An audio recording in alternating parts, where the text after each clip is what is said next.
Le garçon jouait simplement avec son père avec un pistolet jouet. Quand, de manière inattendue, son père a tiré sur lui avec une arme réelle, sa sœur a immédiatement senti que quelque chose n'allait pas et s'est rapidement jetée sur son frère pour le protéger. En voyant son père continuer à tirer dans leur direction, la sœur a compris. Leur père les avait emmenés dans la nature, dans l'intention de trouver une occasion de les tuer. Pour survivre, la sœur a entraîné son frère en rampant vers l'arrière. Et ce n'est qu'après avoir parcouru une vingtaine de mètres qu'elle a osé lever la tête pour observer les alentours. À ce moment-là, leur père avait déjà disparu et la voiture avait été incendiée avec de l'essence. La sœur a demandé à son frère de rester sur place, tandis qu'elle fouillait les environs du véhicule à la recherche de ressources. Lisa savait qu'il devait rejoindre la ville rapidement. Sinon il mourrait certainement de soif ou de faim. La nuit tomba rapidement.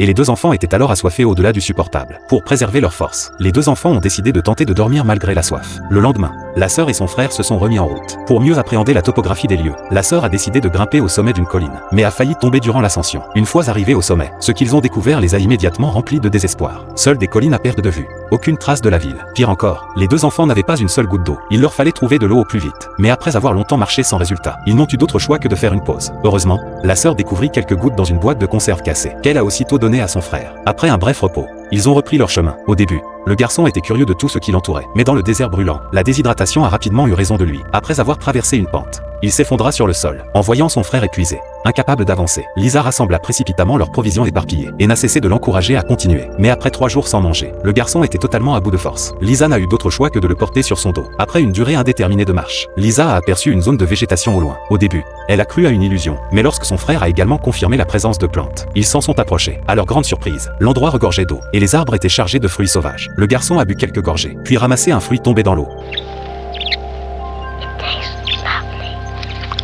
Ce n'est qu'en voyant des oiseaux se nourrir de ces fruits que Lisa s'est rassurée sur leur comestibilité. Elle laissa alors son frère les manger en toute confiance. Après ce premier vrai repas depuis des jours, les deux enfants se sont endormis sur place. Mais à leur grand désarroi, au lever du soleil le lendemain, l'eau de la veille s'était évaporée. Ils n'avaient pensé qu'à boire, sans envisager de la stocker. C'est alors qu'ils ont aperçu au loin un homme sauvage, armé d'une lance, en train de chasser un lézard qui rampait au sol.